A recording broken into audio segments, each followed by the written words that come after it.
Union, সেই মালাপুর ইউনিয়নের একটি গ্রামে, রামনগর গ্রামে, সেখানকার যে বর্তমান পরিস্থিতি সেটা যদি আপনাদের দেখাতে চাই। বর্তমানে বলা যায় যে কোমর অবধি পানি এখানে অবস্থান করছে এবং আমরা গতকাল শুনেছি ব্রাহ্মণপাড়া যে উপজেলা সেখানকার 5টি ইউনিয়ন গতকালকে প্লাবিত হয়েছে এবং আজকে নতুন করে আরো 3টি ইউনিয়ন কিন্তু এখানে প্লাবিত হয়েছে এবং সব মিলে যদি বলতে চাই মোট 8টি ইউনিয়নে প্রায় 1.5 লক্ষাধিক মানুষ এই মুহূর্তে পানিবন্দী অবস্থায় রয়েছে এবং এই বিষয়টি আমাদের নিশ্চিত করেছেন ব্রাহ্মণপাড়া উপজেলার যিনি নির্বাহী কর্মকর্তা, তিনি আমাদের আজকে বলেছেন এবং তিনি জানিয়েছেন যে প্রতিনিয়ত কিন্তু একটা পর একটি গ্রাম এখানে তলিয়ে যাচ্ছে, অর্থাৎ এখানে ইতিমধ্যে প্রায় 60টি গ্রাম ইতিমধ্যে তলিয়ে গিয়েছে এবং এখানকার যারা মানুষ রয়েছে তারা কিন্তু এই মুহূর্তে পানিবন্দী অবস্থায় রয়েছে। আমি একটি বিষয় জানিয়ে রাখতে চাই যে কুমিল্লা বুড়িচং উপজেলা যে 16 নং ইউনিয়ন রয়েছে সেখানকার যে বুড়বুড়িয়া গ্রামে সেখানে নদী ভাঙনের ঘটনা ঘটে, তার পরবর্তীতে কুমিল্লা বুড়িচং উপজেলার প্রায় 105টি গ্রাম পানিতে তলিয়ে যায় এবং সেই থেকে সেই গোমতী নদীর পানি কিন্তু ব্রাহ্মণপাড়ায় আসতে শুরু করে এবং ব্রাহ্মণপাড়ার যে গুঙ্গুর নদীর ভাত, সেই নদীর ভাতও কিন্তু ভেঙে গেছে বলে আমরা জানতে পারি। সেখানকার পানিও কিন্তু এই ব্রাহ্মণপাড়া উপজেলায় একের পর এক গ্রামে কিন্তু তারা প্রবেশ করতে থাকে এবং গ্রামগুলোকে প্লাবিত হতে থাকে এবং এই মুহূর্তে আমরা এখানকার যে রামনগর এলাকায় অবস্থান করছি সেখানকার এখানে এসে আমাদের বেশ কিছু স্থানীয়দের সাথে আমরা কথা বলেছি। তারা আমাদেরকে জানিয়েছে বিশেষ করে তাদের যে ফসলের জমি, সেই ফসলের জমি এবং যে ফিশারিজ অর্থাৎ মাছের যে প্রজেক্টগুলো রয়েছে সেই মাছের প্রজেক্টগুলো পানিতে তলিয়ে গিয়েছে এবং শত শত একর যে ফসলের জমি, সেই ফসলের জমিগুলো কিন্তু পানিতে তলিয়ে গেছে। একটু কথা বলার চেষ্টা করবো এখানকার যিনি একজন স্থানীয় আমার সামনে আছেন তার সাথে কথা বলার চেষ্টা করবো যে আসলে আপনাদের এই যে বন্যার পানির কারণে আপনাদের কি কি ক্ষতিগ্রস্ত হয়েছে। আসলে আমাদের এদিকে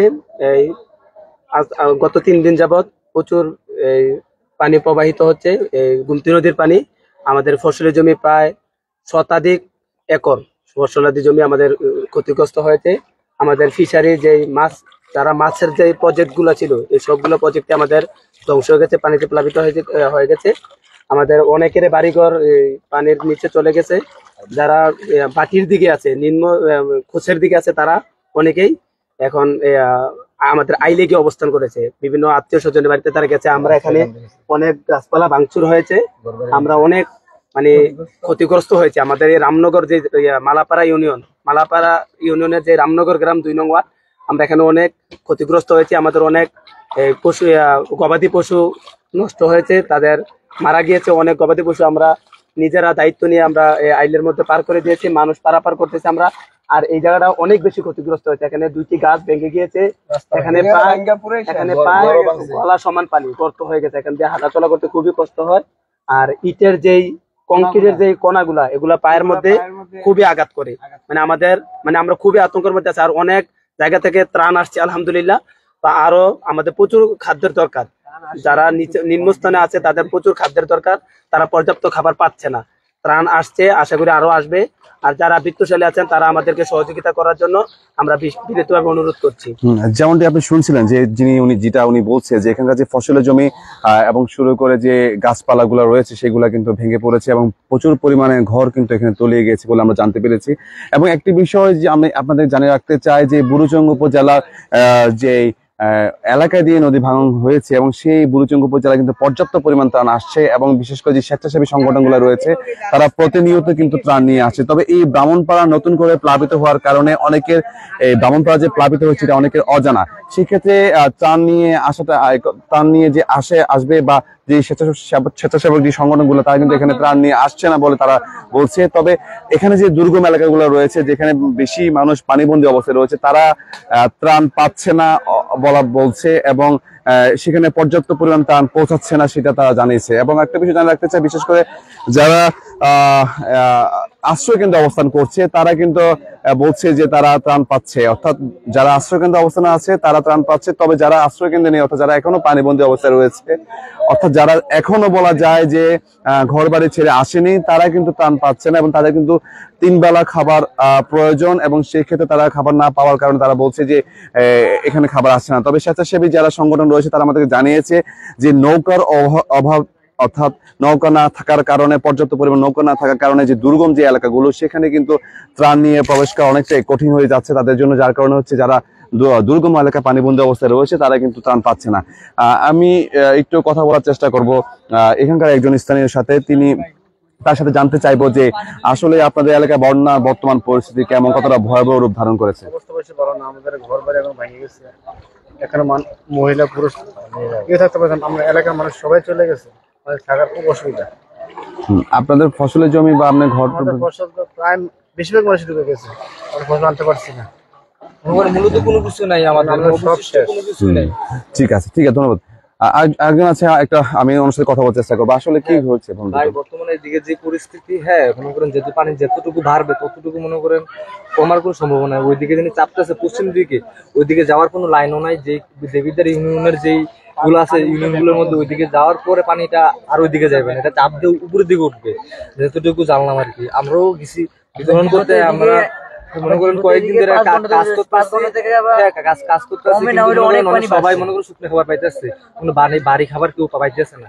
এর জন্য আমরা প্রশাসনিক ভাবে হ্যাঁ তাদেরকে বলতেছি আর কি, তারা যদি আসে উদ্ধার করে। অনেক গর্ভবতী মহিলা আছে, শিশু সন্তানও আছে, যারা মনে করেন বিপদে বয়ে আসতে পারতেছে না বন্যার কারণে, বা তাদেরকে নিয়ে আসতে পারতেছে না নির্দিষ্ট বোর্ডের কারণে, বুঝছেন। জি, আপনারা যদি এটা যদি মনে করেন আরো প্রচার করেন ভালোভাবে, মনে করেন ভিতর দিকে যান, তাহলে আপনারা বুঝতে পারবেন যে কতটুকু ভয়াবহ। কোন কোন এলাকাগুলো প্লাবিত বেশি?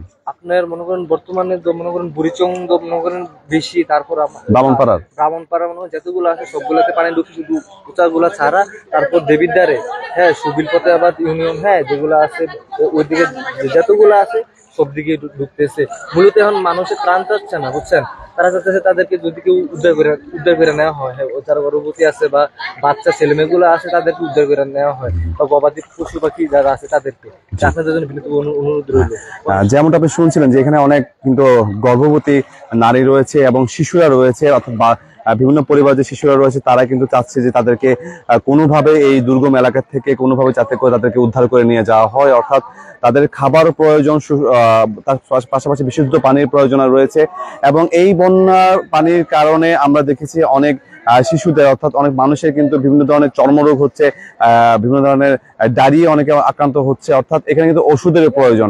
তার পাশাপাশি বিশেষ করে যারা এখানে স্বেচ্ছাসেবী সংগঠনগুলো রয়েছে তারা কিন্তু এখানে খাবার নিয়ে আসছে এবং খাবার পৌঁছাচ্ছে। তবে এখানে অনেক পরিবারের শিশু রয়েছে, বাচ্চা রয়েছে, তাদের খাবারও কিন্তু প্রয়োজন বলে তারা আমাদেরকে জানিয়েছে। তো বাচ্চাদের জন্য আলাদা করে যদি খাবার দেওয়া হয় সেক্ষেত্রে বাচ্চারা খাবার পাবে, বাচ্চারা সুস্থ থাকবে। এবং এখানে এই বন্যার পানির কারণে অনেকে অ্যালার্জির জনিত যে সমস্যা সেটা কিন্তু দেখা দিয়েছে, জ্বর, তার সাথে পাশাপাশি ডায়রিয়াও কিন্তু অনেকে হচ্ছে, সেক্ষেত্রে ওষুধের প্রয়োজন বলে তারা জানাচ্ছে। তবে এখানে আমরা দেখেছি গত 3 দিন ধরে যে যোগাযোগ ব্যবস্থা সেটা কিন্তু অনেকটাই বিচ্ছিন্ন হয়ে গিয়েছে, এবং সেখানে আমরা দেখেছি যে এখানে কিন্তু ইন্টারনেট একেবারে নেই বললে চলে, এবং হচ্ছে এখানকার যে যারা রয়েছে তারা কিন্তু বলছে যে তাদের এখানে বিদ্যুৎ নেই। অতএব বলা যায় যে তারা যারা রয়েছে এখানে এই মুহূর্তে তারা কিন্তু পানিবন্দী অবস্থায় রয়েছে। আরেকটি বিষয় তারা রাখতে চায় যে কুমিল্লা যে 17টি উপজেলা রয়েছে এর মধ্যে 14টি উপজেলা কিন্তু প্লাবিত হয়ে রয়েছে, এবং বিশেষ করে চৌদ্দগ্রাম, নাঙ্গলকোট এবং মনোহরগঞ্জ এই 3টি উপজেলায় কিন্তু প্রচুর পরিমাণে অনেক মানে হাজার হাজার মানুষ, লক্ষাধিক মানুষ ইতিমধ্যে পানিবন্দী অবস্থায় রয়েছে, এবং তাই কয়েক হাজার মানুষের কিন্তু ব্যাপক পরিমাণ ক্ষয়ক্ষতি হয়েছে বলে আমরা জানতে পেরেছি। এবং সেখানে বিশেষ করে ফেনী যে বন্যার কারণে যে বন্যার প্রভাব, সেই বন্যার প্রভাব কিন্তু পড়েছে বিশেষ করে এই চৌদ্দগ্রাম, নাঙ্গলকোট এবং মনোহরগঞ্জ এলাকায়। এবং আমি যদি জানিয়ে রাখতে চাই, এখন পর্যন্ত কুমিল্লা জেলা জুড়ে, অর্থাৎ বিশেষ করে তিতাস উপজেলা, বুড়িচং উপজেলা এবং বিশেষ করে যে মনোহরগঞ্জ উপজেলা, এই তিনটি উপজেলায় 5 জনের মৃত্যুর খবর পাওয়া গিয়েছে বন্যায় পানিতে প্লাবিত হয়ে বা বন্যায় পানিতে ডুবে গিয়ে মারা গিয়েছে বলে আমরা জানতে পেরেছি। এবং সবকিছু মিলে বলতে গেলে পুরো জেলা জুড়ে প্রায় 12 লক্ষাধিক মানুষ এই মুহূর্তে পানিবন্দী অবস্থায় রয়েছে, এবং প্রতিনিয়ত কিন্তু দলেই যাচ্ছে একটি পর একটি গ্রাম। কোনো ধরনের বন্যা পরিস্থিতির যে কোনো ধরনের উন্নতি হচ্ছে না, বরং দিন দিন অবনতির দিকে যাচ্ছে বন্যা পরিস্থিতি। এবং তবে একটি যেটা সুসংবাদ বা একটি ভালো খবর যেটাকে বলা যায়, যে পানি উন্নয়ন কর্মকর্তা আমাদেরকে জানিয়েছেন যে গতকালকে কুমিল্লার গোমতী নদীর যে পানি, সেই পানি কিন্তু বিপদ সীমা অতিক্রম করে কিন্তু 66 সেন্টিমিটার উপর দিয়ে যাচ্ছিল, প্রবাহিত হচ্ছিল। আজকে সেটা কিন্তু কমে 12 সেন্টিমিটার চলে আসছে। তারপরেও কিন্তু এখনো গোমতী নদীর পানি কিন্তু এখনো বিপদ সীমা অতিক্রম করে 12 সেন্টিমিটার উপর দিয়ে বয়ে যাচ্ছে, অর্থাৎ প্রবাহিত হচ্ছে। এখন পর্যন্ত কোনো ধরনের বৃষ্টিপাত হচ্ছে না কুমিল্লাতে, বিগত 3 দিন ধরে বৃষ্টিপাত হচ্ছে না, এবং আজকে বা আগামী কালকে কিন্তু বৃষ্টিপাত হবে না বলে জানিয়েছেন, বা না হওয়ার সম্ভাবনা আছে বলে জানিয়েছে আমাদেরকে আবহাওয়া অধিদপ্তর। তবে বিশেষ করে বুড়িচং উপজেলা এবং ব্রাহ্মণপাড়া উপজেলায়, 2টি উপজেলায় কিন্তু মারাত্মকভাবে ক্ষতিগ্রস্ত হয়েছে, ঘর বাড়ি তলিয়ে গিয়েছে, ফসলের জমি, গবাদি পশু, রাস্তাঘাট ভেঙে গিয়েছে। সবকিছু মিলিয়ে বলা যায় একেবারে ভয়ঙ্কর রূপ ধারণ করেছে এই বন্যা পরিস্থিতি, অর্থাৎ স্মরণকালের ভয়াবহ বন্যা কিন্তু কুমিল্লাতে এবার দেখা গিয়েছে। অর্থাৎ 1988 সালে যে বন্যা হয়েছে তার থেকেও ভয়ঙ্কর বন্যা এবার কিন্তু কুমিল্লাতে দেখা গিয়েছে। এবং স্বেচ্ছাসেবী যারা সংগঠন তারা ত্রাণ নিয়ে আসছে, তবে দুর্গম যে এলাকাগুলো রয়েছে সেখানে ত্রাণ নিয়ে পৌঁছা কিছুটা অসাধ্যকর বলে আমাদেরকে জানিয়েছে, কারণ এখানে পর্যাপ্ত পরিমাণ নৌকা না থাকার কারণে সেখানে কিন্তু ত্রাণ নিয়ে পৌঁছা যাচ্ছে না। তো আমি যদি বলতে চাই যে সবকিছু মিলে বলা যায় যে বন্যার পরিস্থিতি এখনো অবনতির দিকে যাচ্ছে। এবং কুমিল্লা যে সিভিল সার্জন যিনি আছেন তিনি কুমিল্লাতে 260টি মেডিকেল টিম করেছেন যারা বন্যার্থদের চিকিৎসা সেবা দিচ্ছে। তবে যারা বিশেষ করে আশ্রয় কেন্দ্র রয়েছে তাদেরকে কিন্তু মেডিকেল সেবা দেওয়া হচ্ছে। তবে যারা দুর্গম এলাকায় রয়েছে অর্থাৎ এখন পর্যন্ত পানিবন্দী অবস্থায় রয়েছে তাদেরকে কিন্তু এখন পর্যন্ত সেই স্বাস্থ্য সেবা দেওয়া যাচ্ছে না। এবং সেইটা হচ্ছে তার কারণ হচ্ছে যে বন্যার পানি এবং হচ্ছে বৃদ্ধির কারণ এবং হচ্ছে পর্যাপ্ত পরিমাণ নৌকা না থাকার কারণে যে দুর্গম যে এলাকাগুলো সেখানে ত্রাণ নিয়েও পৌঁছানো যাচ্ছে না, বা যে স্বাস্থ্য সেবা সেটাও কিন্তু তারা পাচ্ছে না। অতএব বলা যায় যে যারা পানিবন্দী অবস্থায় রয়েছে তাদের কিন্তু একদম দুর্ভোগের মধ্যে জীবন যাপন করতে হচ্ছে। তো সবকিছু মিলে বলা যায় এই ছিল আমার কাছে সর্বশেষ বন্যা পরিস্থিতি নিয়ে, এবং পরবর্তীতে আমরা আপনাদের জানানোর জন্য আবার আপনাদের সাথে সরাসরি যুক্ত হব।